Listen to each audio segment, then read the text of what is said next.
Hello and welcome back to my channel. My name is Ali and here I just talk to myself about books and then someone, maybe you, will watch it at a later date. Today I will be going through my October wrap up, so all the books I read in October. Let's get started.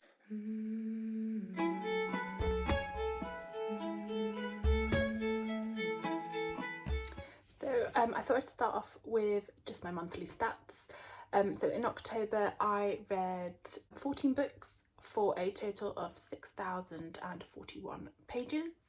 They were all fiction, which means I didn't meet my target of reading at least one non-fiction book a month, but maybe I will try and do 2 in November. I listened to 2 audiobooks out of those 14 and the rest were all physical books, and I had an average star rating of 3.58 stars, which is not bad at all, you know, above average. I did have a lot of my special editions to read in the month of October. I wanted to try and catch up, and I had Illumicrate, Fairyloot and also a pre-order from Waterstones to get through. So I thought I would start off with those. Okay, so one of the books I read in October was Mistress of Lies by K.M. Enright. This came in the September, I think it was, Illumicrate subscription box, and it is probably one of my favourite sprayed edges I have ever seen / own. I did accidentally ruin it with the rain, however I'm pretending that it was always meant to be like that because I think it kind of looks fine. So this is the story of Jeanne Leclerc, who is the daughter of a powerful but disgraced blood worker. So in this world, it's essentially a divided world. There are blood workers who are kind of like the ruling class, who are powerful because they are able to control blood with magic. And then there are the unblooded, which are essentially just normal average people who don't have the ability to control blood and are therefore kind of utilised by the ruling class providing the blood. Jeanne Leclerc ends up murdering her father to take over her family legacy, and hatches a plan to be able to save her brother, who is an unblooded. Along the line, she discovers a secret about somebody called Samuel, who's got this terrible gift, and decides to use him to be able to further her agenda, which is to become part of the court of the Eternal King, who is essentially this kind of like vampiric ruler which rules all over the country. She also has to deal with the royal blood worker, who is an old friend of hers called Isaac, and something ends up going on between the three of them, so her, Samuel and Isaac. And also underneath this there is a subplot of kind of mystery because there is this serial killer on the loose that is murdering unblooded people and nobody seems to know who they are, and it's kind of causing havoc because it's leading to the unblooded kind of wanting to revolt. So I liked the premise of this. I really enjoyed the world. I really enjoyed Jeanne as a character until she started becoming a little bit contradicting. So she's described as being very strong, very independent, and then there are elements where she's actually really dependent on other characters and will just like really easily forgive somebody despite the fact that there are so many lines saying how she will never be able to forgive, you know, she's not somebody who ever forgives anything. So I think I liked the world, I liked the mystery plotline, and I liked kind of the action and stuff. I wasn't really overly keen on like the romance aspect of it.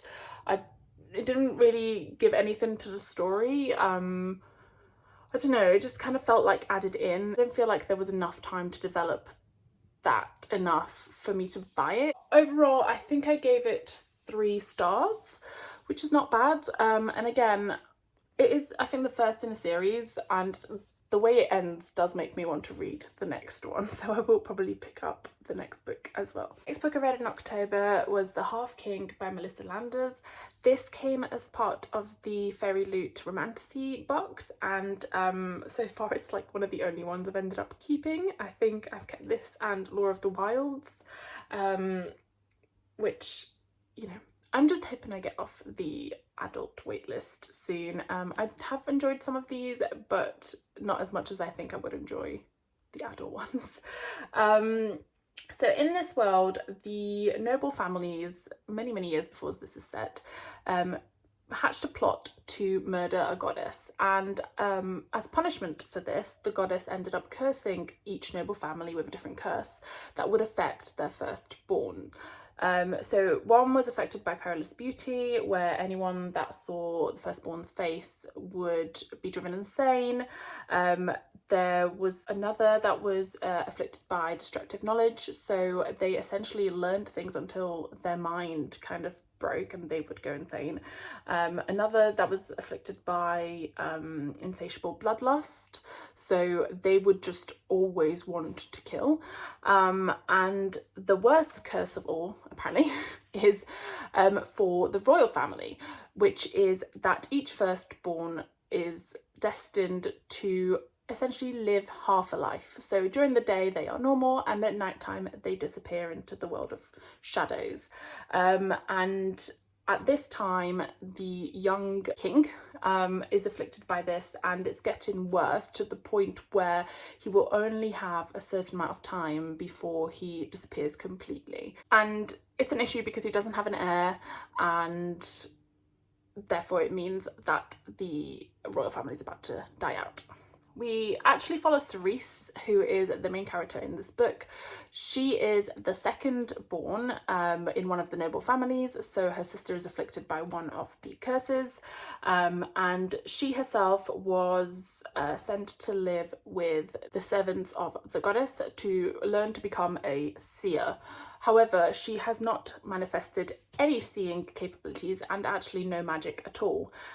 Despite this, she goes to work at the court of the king, and suddenly this kind of prophecy comes out of nowhere, where it turns out that there is a way to save the king, and Cerise lies at the centre of it.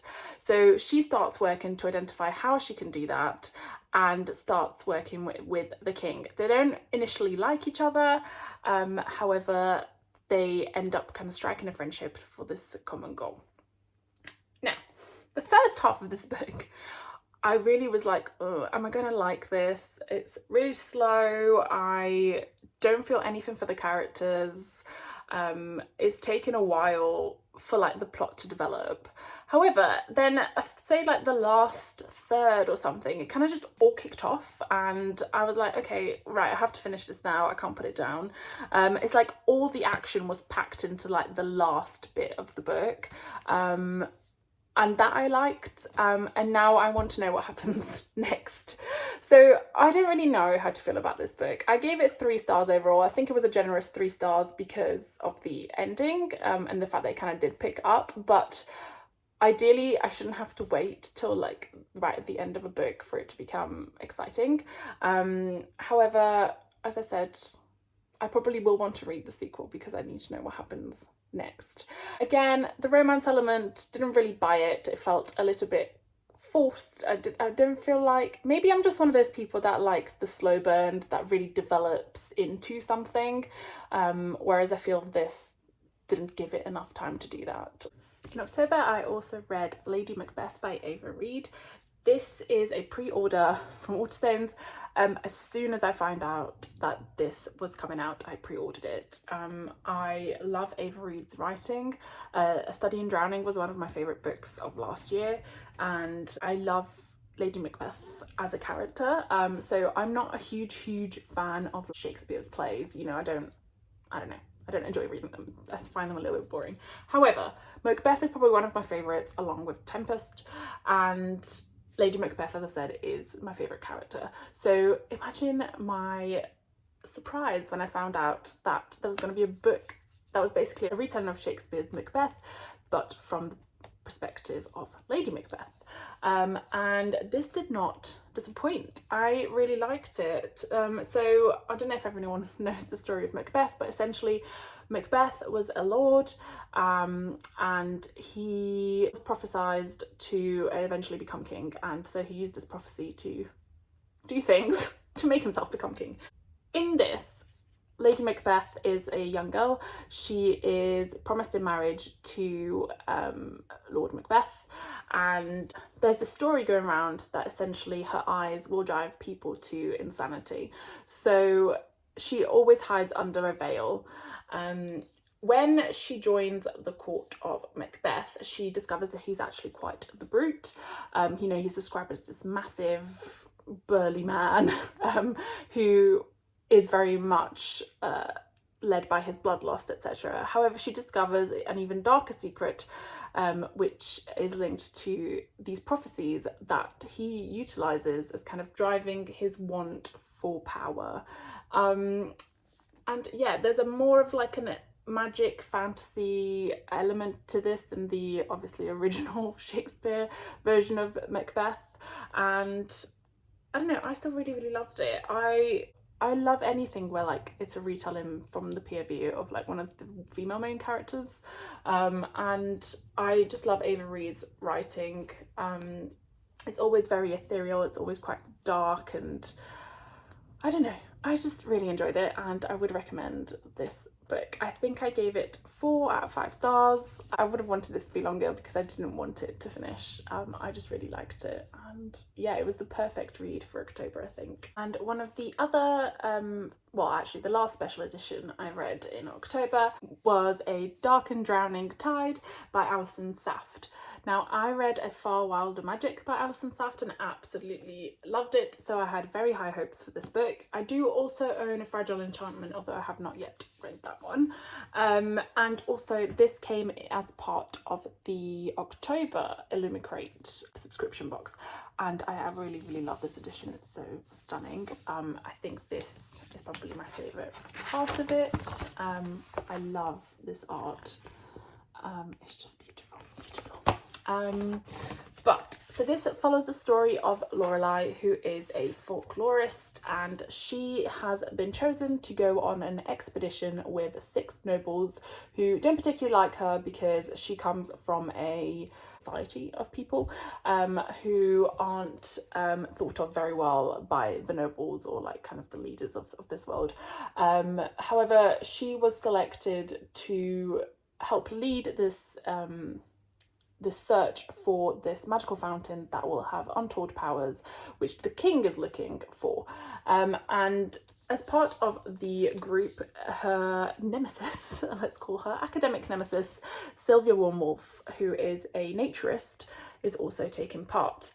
Now, there's that kind of going on where they don't like each other, so she's having to work with someone she dislikes, but also further troubles come to light when the leader, so the woman that's leading the expedition, is found murdered on their boat. They then reach the island, and other sinister things start happening. There's definitely somebody out to get them, and it's one of the party, and they don't know who it is. And they also discover plots and politics and things that will change the way that she views the expedition and also the way that she views Sylvia. So as I said, I had really high hopes for this because I loved A Far Wilder Magic. I really enjoyed the writing. I do like Alison Saft's writing.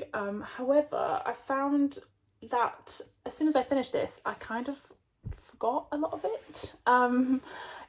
I don't know. So I don't know what that says about this book, whether it's just I have a terrible attention span or that it wasn't as notable as I'd hoped it to be. I think I gave it 3 out of 5 stars overall, because it is well written. However, the story, I guess, wasn't as engaging as it could have been because I've forgotten a lot of it. And it hasn't been that long since I've read this, like a couple of weeks. So I don't know, make of that what you will. So in October, I also listened to 2 audiobooks, and that was A Court of Wings and Ruin and A Court of Frost and Starlight by Sarah J. Maas.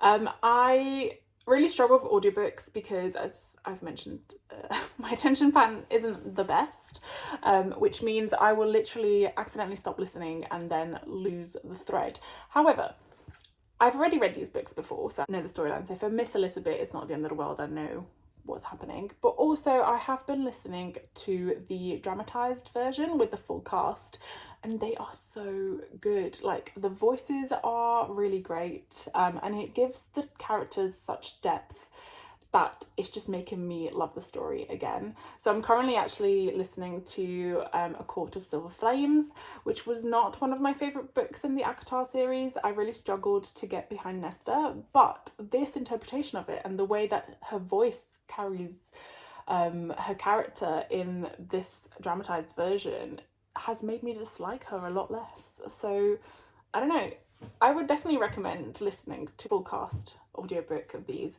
I don't know that I need to really give a recap about what A Court of Thorns and Roses series is about, and definitely I will not explain these two books because they are the third and the fourth / novella book. But yeah, I think I gave this one 4.5 stars, and I think I gave this one 3 stars, because again, I feel like everybody just ignores that this even exists, but it's a cute little bridge to the next book, and again, with the full cast, it was quite cute. In October, I also read A Dowry of Blood by S.T. Gibson. This was to go with the whole vampire, dark, Halloweeny vibes. I definitely leant more into like the vampiric elements of October, November rather than like the witchy ones. So this is a dark retelling of Dracula from the perspective of Constanta. So Constanta was a peasant who was rescued by this stranger and brought back from the brink of death to immortality, and that stranger was Dracula. So this is rewritten from the POV of Constanta, who was his first bride, essentially, and it follows her story as she lives for years and years with Dracula, moves around, and when Dracula draws in a couple more people into his web of love and deceit and lies, etc., Constanta suddenly realises what he's truly capable of. So this is written almost like a letter to Dracula after the events that have taken place at the end of this book, explaining her reasoning for why what happened without saying what happened and spoiling it for you. I loved this book. I gave it 4.5 stars. I thought it was beautifully written. I'd never really read a book written in that way before, you know, addressing the character. Like, so I'm trying to tell you why I did what I did. It is the only way I can think to survive, and I hope even now that you would be proud of my determination to persist. So as I said, it's written almost as a letter back to Dracula, and I loved the writing, I loved the plot, I loved the passion and the darkness and the goriness, and I just couldn't put this down, and I really, really can't wait to read more S.T. Gibson because the writing is absolutely stunning, and also I love this edition, it's so pretty. And speaking of Dracula, I also read Dracula by Bram Stoker. I think I ended up giving this 4.5 stars as well. So this was my classic of the month. I didn't pick this one out of the little paper. I cheated a little bit. I really wanted to read either Dracula or Frankenstein, so I thought this would go well since I was reading A Dowry of Blood, and I also read a couple of other books that had vampires in them. This is the story of Dracula, as in the classical tale of Dracula. It was great. I think I read it when I was younger at school, for school, and I didn't remember it at all. Like, I obviously knew the tale of Dracula, but I didn't remember it being written so well, and I really, really, really enjoyed it, and I thought it was perfect for October. And it was also really interesting to read this and this at the same time because it just gave it a whole lot of depth to both of them. But yeah, I annotated it. I say annotated, I didn't write on the book because I cannot bring myself to do that. I know some people do, which is absolutely fine, but I personally can't do that. However, what I do is I pick out themes and then use different coloured tabs according to the themes to pick out quotes or particular passages that I think embody those themes. So in this one, I think we had good versus evil, science and superstition, gender roles, and then also fear. I really loved Dracula and would definitely recommend if you haven't read this classic yet.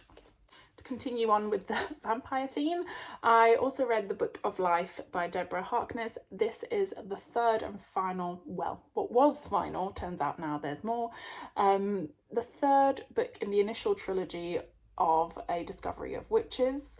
So I won't really go into detail about what this book covers because it's a massive spoiler, but essentially A Discovery of Witches follows Diana Bishop, who is a witch who does not know the extent of her powers.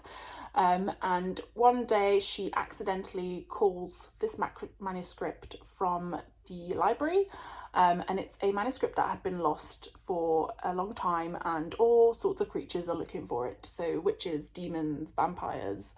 And when they sense that it has been called, they all start flocking around Diana Bishop. One of these people ends up being Matthew Claremont, who is a vampire. And they end up starting to work together to try and get this manuscript back and also discover what it means and why it's so important to all the other creatures. There's a lot of politics, there's some insta-love, which I wasn't overly keen on, but we'll ignore that. This was a series that I read when I was younger, so I did enjoy it because it was a bit of like nostalgia. As I said, I didn't really like the insta-love aspect of it, but whatever, what may do. It does have a couple of tropes actually in it that I really didn't like, but overall I really liked this series. I think I gave this one 3 stars, and overall I'd give the series like 3.5 stars. It's got witches, it's got demons, it's got vampires, there's romance, there's politics, there's family, friends, there's just a lot going on. I don't know what the new book is about, and I think I'm just going to leave it at the first trilogy and just pretend that no more have been written. I like how this ends. I think it ends in a way that makes sense, and I will keep it at that. Last of my vampire reads of October was The Empire of the Vampire by Jay Kristoff. This is the Waterstones exclusive paperback edition and it's beautiful. It's also got illustrations in it, which are absolutely stunning. I love them so much. But so in this world, essentially the sun has weakened or disappeared to the point where vampires / monsters are now able to roam the earth at all times and have waged a war on humanity. Gabriel de Leon is one of the last Silver Saints who are essentially knights of the Silver Order who are sworn to protect humanity from vampires, and essentially they fight against them to try and gain back the world from them. This is told after he is imprisoned by the same creatures he has sworn to destroy. And one thing about Gabriel de Leon is that he's actually half human, half vampire. And as I said, this is told as a tale that he's recounting to his captor, who is a vampire, and it goes into all the detail from his childhood, from when he first discovers that his real father is actually a vampire, and how he becomes part of the Silver Order, and kind of how he's ended up being captured, essentially. This reminded me a little bit of The Witcher, but with vampires instead of just like loads of random monsters. But it gave that similar vibe where like he's a really interesting character. He's definitely like morally grey and really full of depth. I really enjoyed this book. I gave it 4.5 stars. I think it's probably going to end up being one of my favourite books of the year, and I really can't wait for Empire of the Damned, which is a sequel, to come out in paperback, because this one is in paperback, so I can continue the story. I think it came out earlier this year in hardcover, so I'm hoping that it will be out early next year, fingers crossed. And I'm also hoping there'll be a exclusive foiled edition of that one as well. But yeah, really loved this. It was full of action, quite gory, full of found family moments, friendships, romance, heartbreak. Like, part of this book completely destroyed me. But yeah, I would definitely recommend, because that is something that I look for in books. If I cry, that means the book is good. So I would recommend this one for sure. And then in a completely switch of genre, we have You Again by Kate Goldbeck, which is a romance. I really thought this would be great for autumn because of the cover, and also the fact that it was described as a When Harry Met Sally inspired book. Disclaimer, I don't think I really saw that. However, I did quite like this. Sally. I have a sneaky suspicion that it's actually like Raylo fanfic, because look at them. Like, do they not look like Raylo? And the way they're described, it's just giving those vibes. But anyway, despite that, I did like it. And I did like the love hypothesis, and that was technically Raylo fanfic. But anyway, so in this book we have Ari, who is a struggling comedian who has a lot of commitment issues, you know, never stays the night after a hookup. And we also have Josh, who essentially becomes some sort of restaurateur. So they initially meet because Josh is dating Ari's roommate, who she occasionally hooks up with. And Josh, unlike Ari, is very much into the relationship thing. So this kind of has a lot of time jumps. They meet throughout the years, they develop friendships, they fall out, they are nemesis, they are not. And yeah, I really ended up liking it. They're both quite unlikable characters, and I don't think that that is necessarily a bad thing, especially when they recognise it. And I don't know, maybe they were a bit toxic for each other, but I think they worked well. I liked how this was written. I think I gave it 3 stars, but yeah, did enjoy this. And in October, I also read Magic Study by Maria V. Snyder. Now, if you've watched any of my other videos, you know I'm currently obsessed with the series, and I will not recap it again because I have spoken about it at length in like at least 3 of my previous videos. So do go and watch those if you want to know more about the series. This is the 2nd book and picks up obviously where Poison Study leaves off, and I've really enjoyed this as well. We're introduced to new characters, new plot lines, and new magic, so I very much enjoyed this. So I'm very much looking forward to reading Fire Study in November and continuing with this series. And last but not least, I read an absolute brick. Now, disclaimer, I had read the first third of this book before. I think I read it like back in June 2022, and then I just didn't read it anymore. So I picked this back up and finished it. So this is Dante's A Divine Comedy. So this includes all 3. So it's got Inferno, Purgatory and Heaven. It was just one book that I really wanted to read in my lifetime. In Italy, this is one that you would study as part of like your school curriculum. However, I ended up leaving the Italian school system before being able to study this. I don't know, I found it quite boring. So you can see the tabs here. I really enjoyed Inferno, which are these red pinky tabs. And then Purgatory and Heaven were just like kind of boring. However, I persevered through and I did read it, and now I can say I've read it. And I don't know, if you're wanting to read it, I read it in Italian, and there's a lot of dialect in there that I had to read the explanations for, because it was kind of like old dialect. I didn't necessarily understand it. But I don't know what the English translation is like, but I'd say out of the 3, if you're wanting to only read part of this, I would definitely recommend Inferno, because that's actually quite interesting. That's the end of my October wrap up.